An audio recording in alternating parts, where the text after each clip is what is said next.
এটা কথা জানেনে, এই যে ডাক্তৰে কয় আৰু দুই এজনেও কয় ময়দা খোৱাটো বেয়া, কিন্তু কিয় বেয়া? আটা আৰু ময়দা দুয়োটাই ঘেঁহুৰ পৰা বনোৱা হয়, কিন্তু এটা ভাল এটা বেয়া, কিন্তু কিয়? ঘেঁহুৰ আচলতে 3টা পাৰ্ট থাকে। সকলোতকৈ বাহিৰত যিটো পাৰ্ট থাকে বা লেয়াৰ থাকে তাত বহু বেছি পৰিমাণৰ ফাইবাৰ থাকে, ভিটামিন বি থাকে, মিনাৰেলছ থাকে।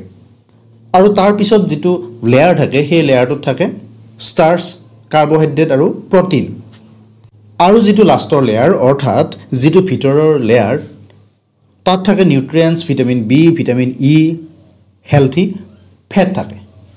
ঘেঁহুৰ পৰা বনোৱা আটা এই তিনিওটা লেয়াৰ মিহলাই বনোৱা হয়, কিন্তু ময়দা বনাওঁতে এই প্ৰথম আৰু শেষৰটো লেয়াৰ আঁতৰাই দিয়া হয়, থাকে মাত্ৰ এই মাজৰ লেয়াৰটো। ফলত কি হয়, নিউট্ৰিশ্যনেল ভেলু কমি যায়, ফাইবাৰো নোহোৱা হয়। ইফালে ময়দাক বেছি বগা কৰিবলৈ কিছুমান কেমিকেল ব্যৱহাৰ কৰা হয়, অৰ্থাৎ ময়দা হ'ল আটাৰ এটা ৰিফাইন ভাৰ্চন।